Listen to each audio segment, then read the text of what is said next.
పరలోకపు తండ్రి స్ట్రైట్ గా అడుగుతున్నాడు, నిన్నేమన్నా తెలుసా? ఇంకా నా ప్రేమ నీకు అర్థం కాలేదా అని అడుగుతున్నాడు. నేనెంతో ప్రేమించే నా బిడ్డనే నీ కోసం దారపోసానే, ఇంకా నా ప్రేమ నీకు అర్థం కాలేదా నా కుమారుడా, నా కుమార్తె అంటున్నాడు ఆయన. ఇంకెంతకాలం నువ్వు నా ప్రేమని సందేహిస్తావు? ఇంకెంతకాలం నా మంచితనమును నీవు సందేహిస్తావు?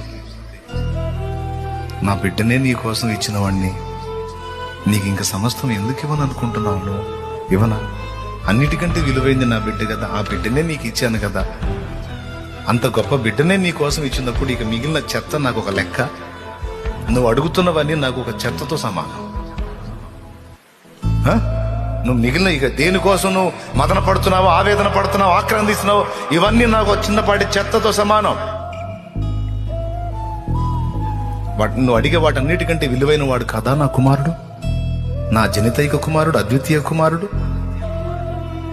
అంత బిడ్డనే నీకు ఇచ్చినప్పుడు ఎందుకు ఇవ్వను మిగిలినాయి? నువ్వెందుకు సందేహిస్తున్నావు? దేవుడు 2 మాటలు చెప్తున్నాడు. నా ప్రేమ నీకు నన్ను గుర్తుపట్టు, నువ్వు నేను నిన్ను ప్రేమిస్తున్నాను. నా కుమారుని నీకు ఇచ్చినట్టే ఆయనతో పాటు సమస్తము నీకు ఇస్తాను,